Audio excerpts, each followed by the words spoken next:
Hello friends, welcome to my channel power of bulls. आज की एक और लर्निंग वीडियो में आप सभी का स्वागत है। आज हम कुछ इम्पॉर्टेंट टर्मिनोलॉजीज़ के बारे में, कुछ इम्पॉर्टेंट वर्ड्स के बारे में बात करेंगे जो कि मार्केट में डेली यूज़ होते हैं।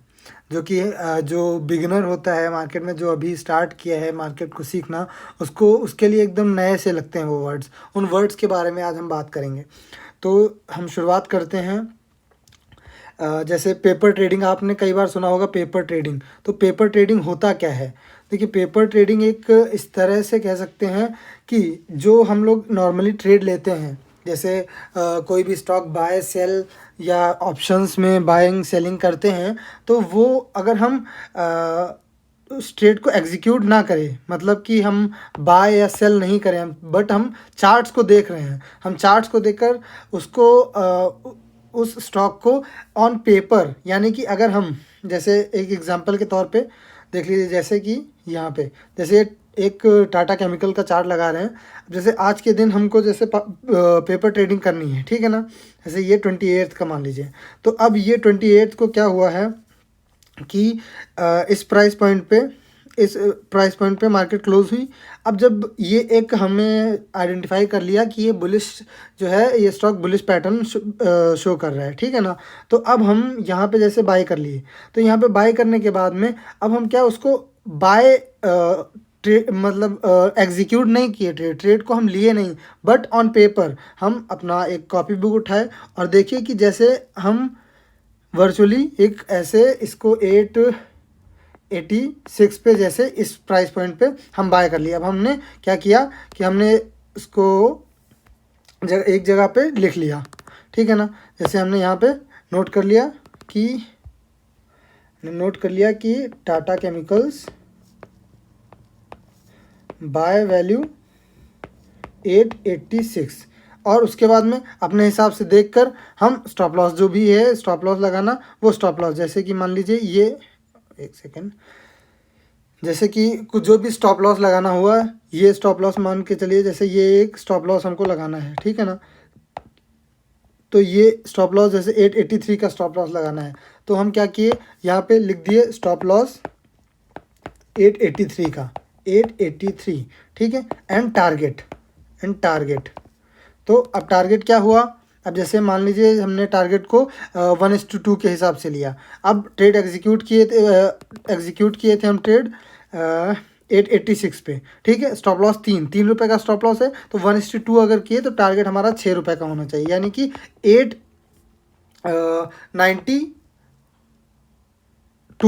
892 का हमारा टारगेट होना चाहिए। तो अब हम क्या करेंगे, हम ये इसको नोट करने के बाद में हम चार्ट्स को देखेंगे, और चार्ट्स देखने के बाद जब हमारा टारगेट, जैसे कि 892 का हमारा टारगेट था, तो 892 कहाँ है, यहाँ पे ये 892 है। यहाँ पे जैसे हमारा टारगेट अचीव हो गया, तो यानी कि हमारा स्टॉप लॉस हिट नहीं हुआ, यहाँ पे हम लिख देंगे टारगेट अचीव्ड, ठीक है ना। तो इस तरह से जब हम ट्रेड्स लेते हैं, तो इसमें हम रियल लाइफ में ना प्रॉफिट कर रहे हैं ना लॉस कर रहे हैं, बट हम सीखने के लिए कि कितना हम सही हो रहे हैं। अगर दिन में हम 5 ट्रेड ले रहे हैं वर्चुअली, इस तरह पेपर ट्रेडिंग कर रहे हैं, और देख रहे हैं परसेंटेज वाइज हम सही कितना हो रहे हैं, अगर हम लोग अच्छे से सही हो रहे हैं, कई ट्रेड्स हमारे सही जा रहे हैं, तो हम पेपर ट्रेडिंग छोड़ के हम ट्रेड करना स्टार्ट कर सकते हैं। तो ये होता है पेपर ट्रेडिंग, ठीक है। अब नेक्स्ट जो टर्मिनोलॉजी यूज़ करते हैं मार्केट में, वो क्या है, जैसे बायर्स जिनको बुल्स कहते हैं, और सेलर्स जिनको बेयर्स कहते हैं। देखिए, बायर्स क्या होते हैं, जो मार्केट को ऊपर की तरफ मोमेंटम दें, ठीक है। यानी कि ग्रीन कैंडल, जो ग्रीन कैंडल बनती है, आपको ग्रीन कैंडल दिखाई देती है ना मार्केट में, वो बायर्स की कैंडल होती है। बायर का मतलब हुआ है वो जो है प्राइस को किसी भी, जैसे 880 का प्राइस है, तो इस प्राइस पे आके कई बायर्स ने उसको ख़रीदा, और ख़रीदने के बाद एक ग्रीन कैंडल का फॉर्मेशन होता है। तो जब, और बायर्स यहाँ पे ज़्यादा हैं, और सेलर्स जो हैं वो वहाँ पे कम हैं, यानी सेलर्स ज़्यादा नहीं। जैसे मान लीजिए फॉर एग्जांपल 100 बायर्स हैं और सिर्फ 40 सेलर्स हैं, ठीक है ना। तो फिर क्या हुआ, वो प्राइस उसका ऊपर की तरफ मोमेंटम करेगा। तो ये बुलिश पैटर्न कहलाता है। बायर्स को बुलिश पैटर्न फॉर्मेशन के लिए जाना जाता है। तो बायर्स जो हुए वो बुलिश पैटर्न का फॉर्मेशन करते हैं, यानी कि ऊपर की तरफ, उनको बुल्स बोलते हैं, ठीक है ना। और जो सेलर्स होते हैं वो उस स्टॉक को नीचे की तरफ लेकर जाते हैं। जैसे यहीं पे अगर इसको हम उल्टा मान ले, ठीक है ना, जैसे कि जो रेड कैंडल का फॉर्मेशन करते हैं। अब यहाँ पे क्या हुआ कि जैसे 100 जो हैं 100 सेलर्स हैं जो मार्केट जो उस प्राइस पॉइंट पे यानी कि 880 पे उसको सेल कर रहे हैं, उसको नीचे लाना चाह रहे हैं, ठीक है ना। और वो जब नीचे, और सिर्फ बायर्स वहाँ पे कितने हैं, बायर्स आपको देखने को मिले सिर्फ 40 बायर्स, तो फिर इसका मतलब क्या है, सेलर्स ज़्यादा हैं, इस वजह से मार्केट जो है नीचे की तरफ फॉल करेगी। तो ये होता है सेलर्स, इनको सेलर्स बोलते हैं। और बायर्स जो होता है मार्केट को हमेशा ऊपर की तरफ ले जाते हैं, इसलिए उनको बुल्स भी बोलते हैं। और सेलर्स क्या होते हैं, मार्केट को नीचे की तरफ यानी कि रेड कैंडल का फॉर्मेशन करते हैं, उनको बियर्स बोलते हैं। अब एक बहुत इंपॉर्टेंट वर्ड जो आप सुनते हैं कि एवरेजिंग की जाती है। अब एवरेजिंग क्या होता है, ठीक है। अब एवरेजिंग के लिए एक सिंपल आपको थोड़ा सा उस मैथ्स आना चाहिए। देखिए एवरेजिंग क्या होता है, अगर कोई भी स्टॉक है जिसको हम, एक स्टॉक को हम 100 रुपीज़ में बाय कर रहे हैं, ठीक है ना, और उसके बाद में अब वो स्टॉक और थोड़ा नीचे गिर गया, यानी वो स्टॉक मान लीजिए 80 रुपीज़ का हो गया, ठीक है ना। अब हम क्या किए, एक और स्टॉक को बाय कर लिए, तो 100 + 80, ठीक है ना। अब इसका जो मीन होता है वो एवरेजिंग होता है, यानी कि अब क्या किए, ये डिवाइडेड बाई 2, क्योंकि हम एक और स्टॉक बाय किए हैं, ठीक। यानी कि ये क्या हो जाएगा, 180/2 = 90, यानी कि अगर जो आप पहले स्टॉक को 100 में बाय किए थे वो 90 हो जाएगा, यानी वो थोड़ा एवरेज डाउन हो जाएगा। और यही उल्टा हो जाता है अप, अगर हम कोई भी स्टॉक को 100 में बाय किए हैं, ठीक है ना, उसके बाद में फिर हम उसको 120 पे एक और स्टॉक बाय कर लिए, तो सिंपली वहाँ पे भी यही चीज़ 100 + 120/2 यानी कि 220/2 यानी कि 110 का वो स्टॉक का वैल्यू हो जाएगा। ये होता है एवरेजिंग। अब एवरेजिंग जो होता है वो अच्छा और बुरा दोनों हो सकता है मार्केट में।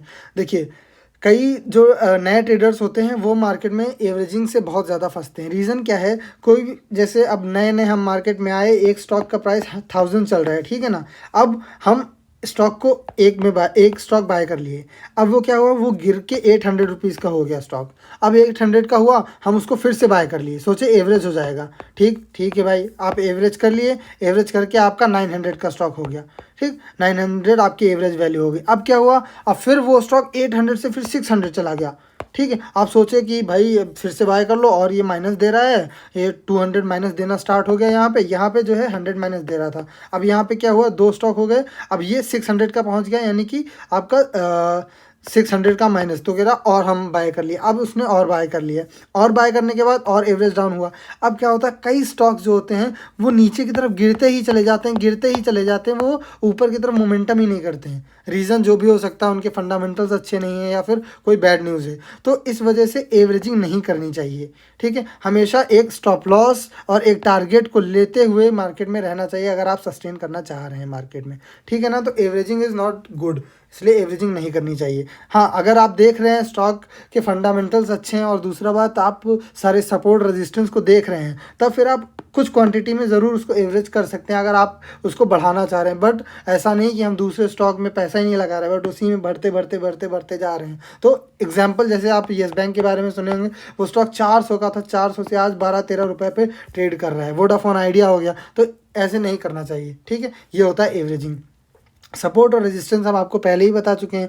देखिए जिस प्राइस पॉइंट से स्टॉक आके वापस ऊपर की तरफ मोमेंटम स्टार्ट कर दे, ठीक है ना, उसको बोलते हैं सपोर्ट। और जहाँ पे जा करके जब कोई स्टॉक ऊपर की तरफ मूव कर रहा है और जहाँ से जिस प्राइस पॉइंट से नीचे की तरफ मोमेंटम करना स्टार्ट कर दे, उसको रेजिस्टेंस बोलते हैं। और अगर आप अच्छे से सपोर्ट और रेजिस्टेंस जानना चाहते हैं तो मेरी पुरानी वीडियोस पे ध्यान दीजिए, ठीक है। अब डाउन ट्रेंड और अप ट्रेंड, जैसा कि ये वर्ड्स बता रहे हैं, up trend and down trend, वो क्या होता है, देखिए अप ट्रेंड क्या हुआ, अप मतलब movement, the stock momentum upward, ये हुआ स्टॉक का अप ट्रेंड। और डाउन ट्रेंड यानी कि कोई भी स्टॉक है, पहले वो स्टॉक जो है मान लीजिए 100 रुपीज़ का था, देन वो 120 का हुआ, देन 130 का हुआ, देन 140 का हुआ।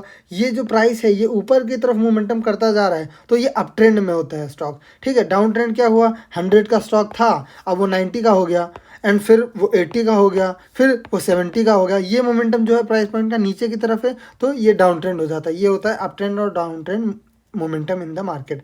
टाइम फ्रेम, अब टाइम फ्रेम जैसे कई बार मैंने आपको बताया हुआ है, टाइम फ्रेम क्या कैसे यूज़ कर सकते हैं। देखिए टाइम फ्रेम जो होता है वो टाइम किस हिसाब से, कैसे टाइप के आप ट्रेडर हैं, यानी कि अगर आप इंट्राडे ट्रेड ले रहे हैं या फिर आप फॉर लॉन्ग टर्म ले रहे हैं मंथली बेसिस पे या फिर ईयरली बेसिस पे, तो उस हिसाब से टाइम फ्रेम का यूज़ होता है। अब टाइम फ्रेम मोस्टली इंट्राडे में जो होता है वो हम ये टाइम फ्रेम का यूज़ करते हैं। कौन से? जो 5 मिनट टाइम फ्रेम है और 15 मिनट टाइम फ्रेम है, ये मोस्टली हम इंट्राडे में अगर ट्रेड लिए हुए हैं तो हम उसका यूज़ करते हैं। और अगर हम for the analysis of our trade we see 1 day chart and 1 hour chart, हम 1 आवर और 1 डे का चार्ट हम लोग देखते हैं। अगर एनालिसिस मतलब हमको ट्रेड एग्जीक्यूट कब करना है, ठीक है ना, मतलब किस प्राइस पॉइंट पे ये अप ट्रेंड में चल रहा है या डाउन ट्रेंड में चल रहा है, ये देखने के लिए हम थोड़ा सा बिगर टाइम फ्रेम में जाते हैं। और यही अगर हमको मंथली बेसिस के लिए कोई चार्ट कोई ट्रेड लेना है, यानी कि मोमेंटम कर रहा है, स्टॉक नीचे की तरफ आया, अब ये सपोर्ट पे आ गया, अब हम उसको लंबे टाइम के लिए यानी मंथ्स के लिए उसको होल्ड कर सकते हैं, तो हम वीकली चार्ट को देखते हैं। वीकली चार्ट लगाने के बाद में हम उसको देख सकते हैं कहाँ किस प्राइस पॉइंट पे हम उसको बाय करेंगे। ठीक, ये होता है टाइम फ्रेम। ओके, तो ये टाइम फ्रेम होता है। अब नेक्स्ट जो है नेक्स्ट है गैप अप और गैप डाउन ओपनिंग क्या होती है। देखिए, मार्केट जब भी ओपन होती है तो एक बाइंग सेलिंग जो होता है, पहले तो उससे पहले एक और टर्म बताता हूँ आपको, प्री मार्केट ओपनिंग। देखिए, प्री मार्केट क्या होता है? मार्केट जो होता है वो आप ट्रेडिंग, जो एक नॉर्मल रिटेल इन्वेस्टर है वो ट्रेडिंग स्टार्ट करता है 9:15 से, ठीक है ना। 9:15 से हम बाय या सेल कुछ भी कर सकते हैं। बट जो मार्केट में कोई भी बैड न्यूज़ होती है या कोई अच्छी न्यूज़ होती है, तो जो एक कह सकते हैं FIIs DIIs के मोमेंटम जो उन्होंने बाय या सेल किया है, उसमें जो मोमेंटम होना होता है वो एक 15 मिनट्स के टाइम में होता है। यानी 9 o'clock से आप कभी भी उसमें देखेंगे अपने ट्रेडिंग प्लेटफॉर्म पे, तो 9 o'clock से मोमेंटम स्टार्ट हो जाता है, यानी कि आपको निफ्टी और बैंक निफ्टी ऊपर या नीचे की तरफ मूव करना स्टार्ट दिखा देती है। बट आप ट्रेड एग्जीक्यूट 9:15 पे करते हैं, तो जो टाइम इंटरवल जो आपका 9 o'clock से जो 9:15 तक का टाइम इंटरवल होता है, ये होता है आपका प्री मार्केट ओपन। यानी कि यहाँ पे जो नॉर्मल रिटेल इन्वेस्टर्स हैं, यहाँ पे बाइंग या सेलिंग कुछ नहीं कर सकते, वो हमेशा 9:15 के बाद ही कर सकते हैं। तो ये होता है प्री मार्केट। अब हम लोगों को डिस्कस करना था गैप अप।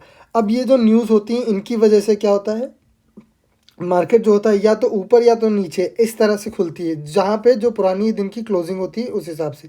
जैसे यहाँ पे देखिए, जैसे ये स्टॉक का 1 सेकेंड, जैसे यहाँ यहीं पे देख लीजिए, ये स्टॉक प्रीवियस क्लोजिंग इसकी 880 का थी, 881 की थी। उसके बाद में जो भी इसके बैड न्यूज़ होगी या फिर मार्केट का ट्रेंड जो डाउन ट्रेंड में होगा, जो भी रीज़न होगा, उसकी वजह से वो ओपन हुई नेक्स्ट डे मार्केट 76 पे।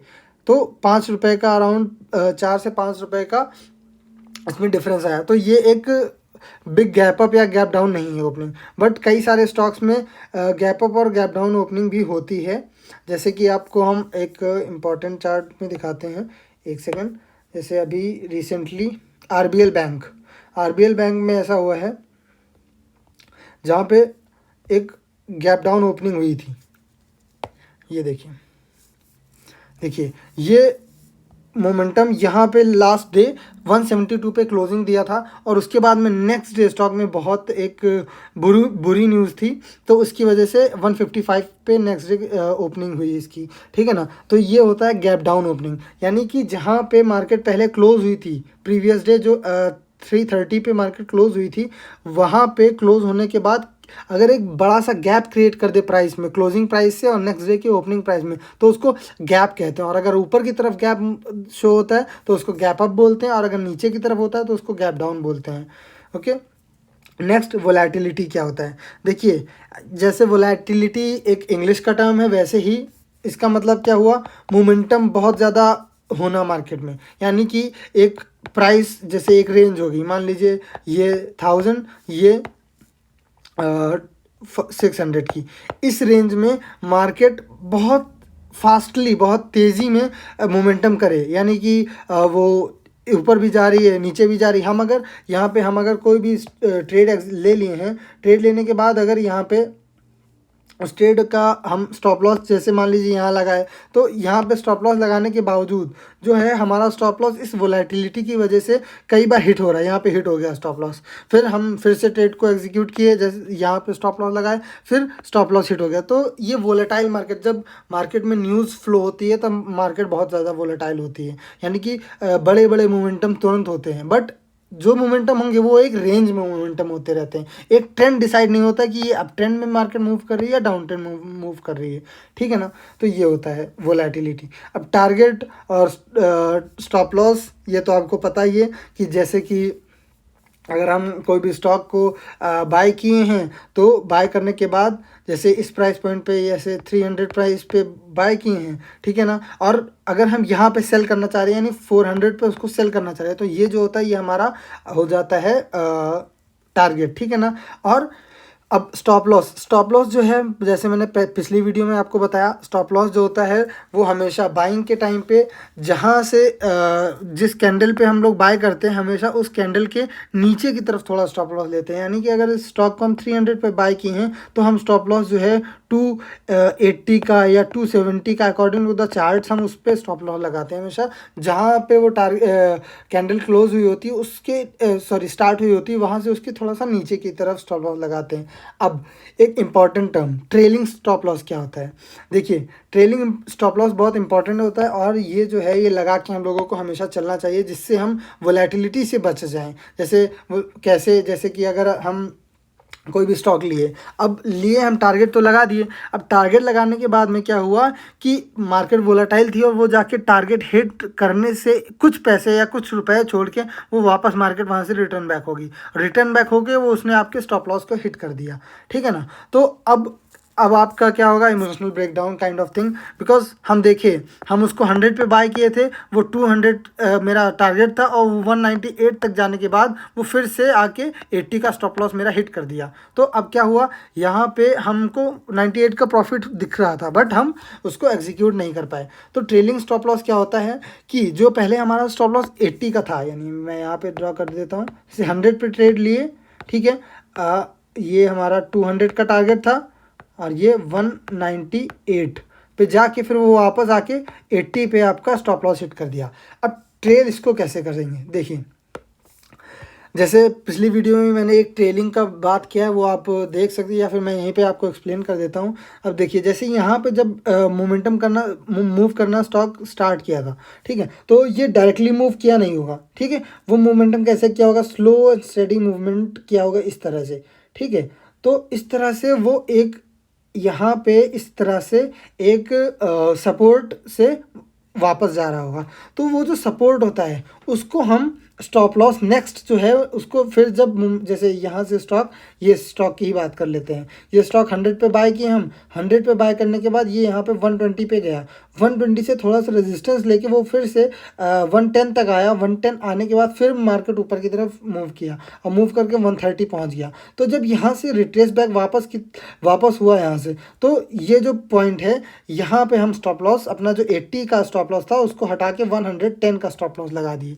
और ये हम तब तक कर सकते हैं जब तक हमारा टारगेट हिट ना हो। तो अब जैसे मान लीजिए यहाँ से मोमेंटम कर रहा था, ठीक है, यहाँ पे हॉट पॉट यहाँ देखिए, अब जैसे यहाँ पे मोमेंटम कर रहा था इस तरह से स्टॉक, ठीक है ना, इस तरह से मोमेंटम, और ये हमारा 200 का टारगेट है, ठीक है, 200 टारगेट। अब क्या किए हम, जैसे ये यहाँ पे हमारा 100 पे बाएंगे, ओके, और ये 198,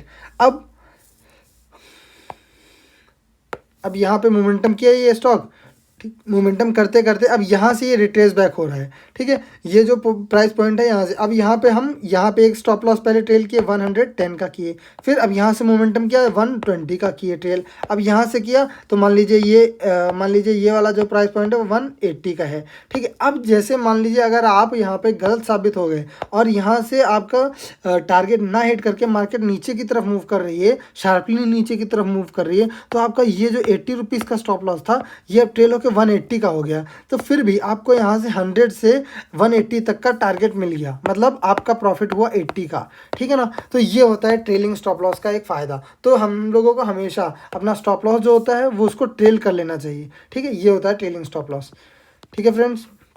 तो अभी के लिए इतना ही। ये जो इम्पोर्टेंट कुछ टर्मिनोलॉजीज़ थी जो मेरे हिसाब से एक नए ट्रेडर को पता होना चाहिए। और हाँ सॉरी, ये शॉर्ट कवरिंग ये एक रह गया। देखिए शॉर्ट कवरिंग क्या होता है कि अगर कोई जैसे हमने कोई भी ट्रेड एक एग्जीक्यूट किया, ओके, अब ट्रेड लिया मैंने उसको, जैसे कि मैं देख रहा हूँ कि ये जो एक रेजिस्टेंस पॉइंट है 1000 रुपीज़ पे, ये बहुत अच्छा रेजिस्टेंस है। अब यहाँ से मार्केट टर्न अराउंड हो गई, ठीक है। टर्न अराउंड जब हुई तो मैंने क्या किया, यहाँ पे उसको सेल कर दिया, ओके। जब सेल किया और ये मार्केट यहाँ से मोमेंटम करना स्टार्ट किया और नीचे की तरफ आना स्टार्ट कर दी, ठीक है ना। जब नीचे की तरफ स्टार्ट कर दी मोमेंटम करना, तो मुझे प्रॉफिट होना स्टार्ट हो गया। तो अब यहाँ पे हमको प्रॉफिट हो रहा है, ये जैसे ये सारे पॉइंट पे हमको प्रॉफिट हो रहा है, ओके। अब ये प्रॉफिट्स जो हैं, अब इनको मुझे बुक भी तो करना है।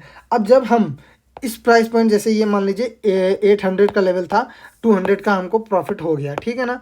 अब हम जब यहाँ पे उसको अपने प्रॉफिट को बुक करेंगे, तो उस प्रॉफिट बुकिंग की वजह से क्या होता है, मोस्टली जब हैवी अमाउंट में प्रॉफिट बुकिंग होती है, तो एक अगर नीचे की तरफ मार्केट मोमेंटम कर रही होती है, तो उसमें क्या होता है, एक ग्रीन कैंडल का फॉर्मेशन हो जाता है। जब वहाँ पे एक सपोर्ट पे जाके मार्केट टर्न अराउंड होती है, ठीक है ना। तो जब सपोर्ट पे पहुँची तो टर्न अराउंड क्यों होती है, क्योंकि अब वहाँ पे कई लोग उसको सेल कर देते हैं, मतलब अपना जो सेल किए हुए उसको फिर से बाय कर लेते हैं। उसको बोलते हैं शॉर्ट कवरिंग, यानी कि यहाँ पे मार्केट को उन्होंने शॉर्ट किया और शॉर्ट करने के बाद में फिर ये जो सपोर्ट था वहाँ पे आके उन्होंने अपना टारगेट बुक कर लिया, ठीक है, अपना प्रॉफिट बुक कर लिया। तो उस प्रॉफिट को बुक करना बोलते हैं शॉर्ट कवरिंग। और शॉर्ट कवरिंग का मतलब क्या हुआ, ये जितना भी शॉर्ट करके ये प्राइस पॉइंट मूव किया, तो उसको जो कवर किया हुआ जो प्रॉफिट हुआ उसको बोल दिए शॉर्ट कवरिंग, ठीक है ना। इसको बोलते हैं शॉर्ट कवरिंग। और हमेशा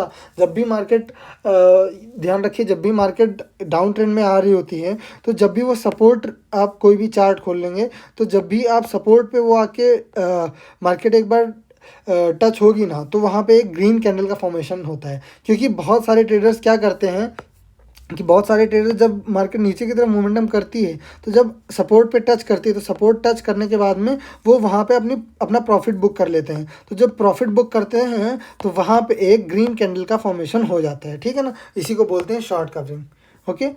तो आज के लिए इतना ही फ्रेंड्स। ये बहुत इंपॉर्टेंट कुछ टर्म्स हैं जो कि मार्केट में आप कभी भी कहीं भी देखेंगे, कोई भी वीडियो देखेंगे तो ये सुनेंगे आप, तो ये सब आपको पता होना चाहिए। तो इसीलिए एक वीडियो थी ये, okay. Thank you so much.